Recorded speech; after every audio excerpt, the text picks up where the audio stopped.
Otišla bez draga, otišla bez draga, otišla bez draga.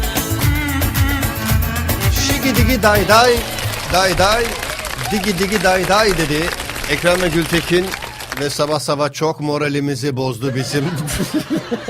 Uyandık mı? Uyandık. Orada problem yok. Ama sor bakalım nasıl uyandık? Niçin uyandık? Uyanmak istedik mi? Gönül rızasıyla mı uyandınız sabah? Adamsan challenge yaptık. Adamsan. Mesela orada da bahsettik yani. 1 milyon dolar versem kara fatma yer misin falan diye. Uçakla seyahat etmişliğim var ama fakir bölümünde tabii. Uçaklarda hostese gerek yok. Bu şehirler arası otobüslerdeki muavinler var ya, bak yemin ederim onlardan koyun daha iyi. Yani hostes geliyor, mini etek, full makyaj, Angelina Jolie gibi tipli, 26 yaşında, 50 kiloya geçmemiş. Ben ondan şimdi nasıl çay isteyeyim?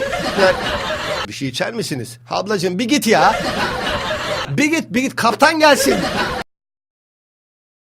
Otišla bez draga, otišla bez draga, otišla bez draga. Şigi digi day day, day day, digi digi day day dedi. Ekrem ve Gültekin ve sabah sabah çok moralimizi bozdu bizim. Oh be, kendime geldim ya. Yeni saatimize hoş geldiniz dostlar. Bizim daha bir saatimiz bitmedi ama mesajlarımız var, onları değerlendireceğiz. Haberlerimiz var, bunlardan da bahsedeceğiz sizlere. Her sabah yaptığımız gibi keyifli bir şekilde geçireceğiz inşallah kalan süremizi de. Gülşen'in mesajıyla bir başlayalım. Merhaba Kaan, Ebru Polat'tan ben niye evleneyim çalar mısın? Kolay gelsin, iyi yayınlar dilemiş. Hülya Polat'tır o. Ebru Polat olsa duramazsın. Bakalım inşallah değerlendiririz. Fatma, sen de olmasan hepten uyuyacağız. Allah'tan sen varsın demiş ya. Bu sabah hakikaten ben de çok zor kalktım ya. Ne bileyim, biraz akşamdan kalmayayım. Yani akşamdan kalmayayım derken öyle bir alışkanlığımız, öyle bir şeyimiz yok. Dün saat 10 falan da herhalde buradan çıktığımızda yoğun bir şekilde çalışıyoruz hakikaten de. Ertesi günkü programa gecelere kadar, sabahlara kadar çalışıyorum. Yemezsiniz. Günaydın, kolay gelsin, iyi yayınlar. Herkese mutlu, huzurlu, sağlıklı, bol kazançlı günler olsun. Gerçekten zabanan çok zor uyanıyoruz demiş ayrıca Fatma. Uyandık mı? Uyandık. Orada problem yok. Ama sor bakalım nasıl uyandık? Niçin uyandık? Uyanmak istedik mi? Gönül rızasıyla mı uyandınız sabah? Önemli olan bunlar. Valla ben gönül rızası demeyelim ona da. Biraz da mecburiyetten diyelim. Peki Suat abimize de günaydın dileyelim. Kolay gelsin. Sıradaki şarkı Radyo Bursa'da bugün ailesine gelsin. Dinleniyorsun kardeşim demiş. Eyvallah abi, üzerindeki formayı yerim be. Yalnız senin muhabbet kuşun Malatya Sporlu mu, mavi? Onu yeşile boyayalım biz ya. Günaydın, hayırlı sabahlar. Çok uykum var. Elif Su Ayşe. Ayşe diyelim biz. Ayşe, ben hala seni kaydetmedim ya. Kaan abi beni kaydet demiş Fatma Yeşil Yayla'dan. Kaybetmezsem metronun tünel yaylarını bozarım. Bana ne oğlum, o buralaşın sorunu. Olmadı 31 aile geleceğiz. Yapacak bir şey yok 31 aya. Hayatımın diğer yarısı. Vallahi. Ne bindim o otobüse be. Hala biniyoruz tabi. Bu arada yanlış mesajı manitaya atmadım. Tanımıyorum ama manitaya vermedim hesabı, ona verdim. Tanımadığın kişiye hesap mı verdin sen şimdi Fatma? Ben onu anlamadım. Yani yanlışlıkla birine mesaj gönderiyorsun. Kişi arıyor seni, ona hesap mı veriyorsun? Ne vereceğim ya, kapat kardeşim, yanlışlıkla oldu, Allah Allah. Münevver abicim günaydın, hayırlı yayınlar. Nasılsın demiş. Eğer mümkünse senden Sıfır Tolerans şarkısını istiyorum. Mümkün müdür? Mümkündür tabii, niye mümkün olmasın. Reis kolay gelsin, bu akşam yancı ben olacağım demiş. 2 gündür açım, sana yancı olacağım diye. Aç mısın? Eyvah, ben kahveyi arayayım da tostu Ya Yasin bırak yancı, 3 haftadır yeniyorlar bizi zaten Eşli Batak'ta.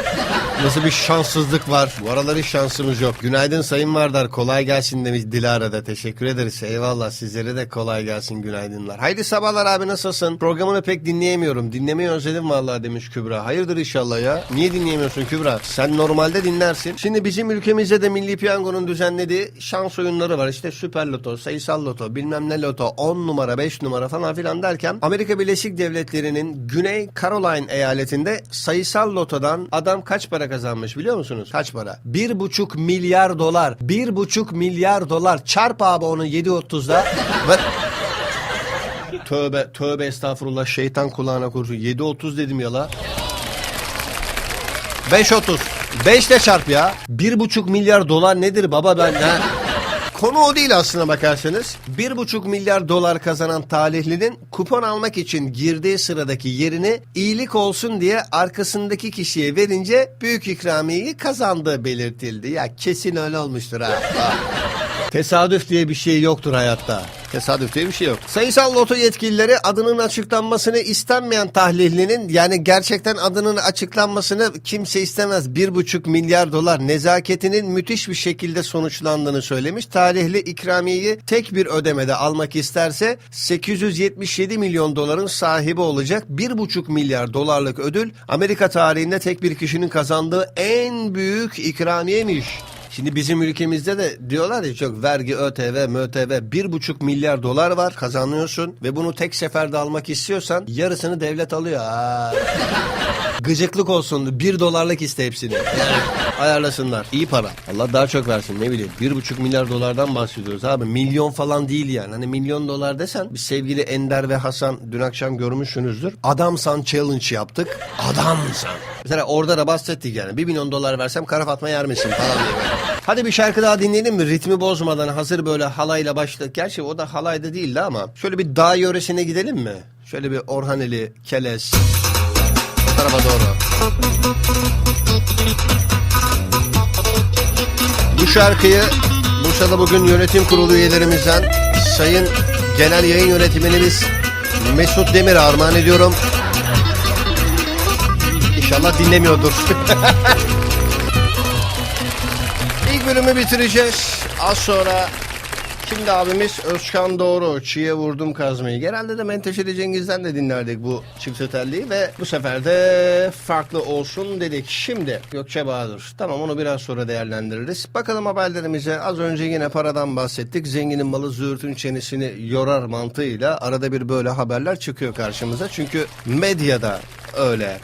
Değil mi? İngilizlerin önde gelen havayolu şirketi zincirleri kırmış ve hostesler artık makyaj yapmak zorunda değil. New York Times'ın 1936 yılında işte 50 kilodan fazla 26 yaşından büyük olmayacak mükemmel sağlık göstergesi olarak çiçek açacaklar diye şartlarını belirlediği hostesler cinsiyet ayrımcılığı şeklinde dayatılan sıkı güzellik standartlarından kurtuluyor. Virgin Atlantic hosteslerin makyaj yapmak zorunluluğunu kaldıran ilk büyük havayolu şirketi olmuş. Şimdi uçakla seyahat etmişliğim var ama fakir bölümünde tabii. Oğlum 40 liraya Ankara'ya gidiyorsun yani. Şimdi normalde bir erkek adına konuşuyorum. Genelleme yapmayacağım tabii ki ama kendi kişisel fikrimi söylüyorum. Yani uçaklarda hostese gerek yok. Bu şehirler arası otobüslerdeki muavinler var ya, bak yemin ederim onlardan koyun daha iyi. Yani hostes geliyor, mini etek, full makyaj, Angelina Jolie gibi tipli, 26 yaşında 50 kiloya geçmemiş. Ben ondan şimdi nasıl çay isteyeyim? Yani, bir şey içer misiniz? Ablacığım bir git ya. Bir git kaptan gelsin. Kimi insanlar vardır böyledir. Şimdi kimileri de vardır böyle çok artist, ne bileyim ya, vodka viski alayım. Birleşik Krallık, Kuzey Amerika, Karayipler, Afrika, Orta Doğu, Asya ve Avustralya arası uzun menzil uçuş seferleri düzenleyen bu havayolu şirketi kadın kabin çalışanlarının uçuş sırasında makyajlı olma zorunluluğunu kaldırdığını duyurmuş. Ama yavaş yavaş hafif bir makyaj yapın bence yeter. Yani hiç makyajsız kadın da şimdi yani. Sen kimsin?